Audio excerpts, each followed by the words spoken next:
Ако сте прошетале деновиве низ струмичките продавници за мешовита стока, сигурно од излозите ве поздравија Елени, Елки и Дедо Мраз. Иако е неверојатно, особено поради високите температури и тоа што ноември само што почна, сепак реалноста е дека цел град е во новогодишно руво. Трговците велат дека станува тренд и дека има и побарувачка за овие производи. Интересот на граѓаните е секоја година поголем и за жал или за среќа почнува се порано и порано.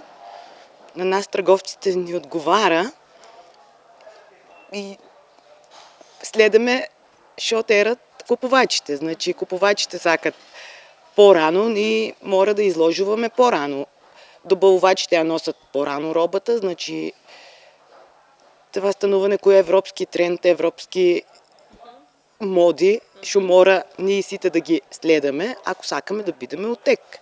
Што најмногу се бара и кога продавате вие? Дали најмногу ги продавате елките, лампионите или пак сосема некои други украси? Да речеме фигурите Дедо Мраз и така натаму. До пред 5-6 години беа елките и лампионите. Последните 5-6 години сите граѓани се повеќе информирани, следат Facebook, следат Instagram. Јас сум изненадена од интересот на купувачите за сами своји декорации што сакат да прават. Тоа е веќе голем плюс. Значи, луѓето сакаат да украсуваат.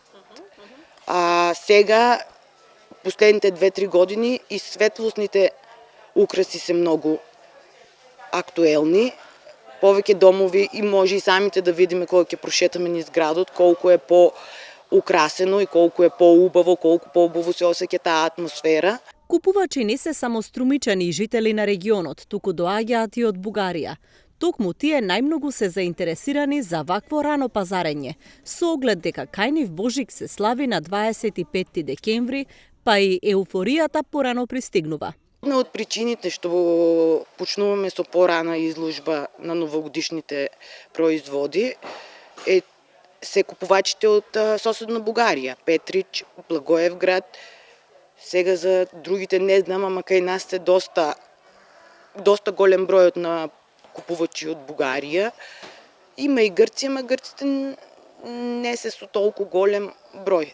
А купувачите од Бугарија, посебно Петрич и Благоевград, кај нас, барем во нашиот салон, сме доста посетени.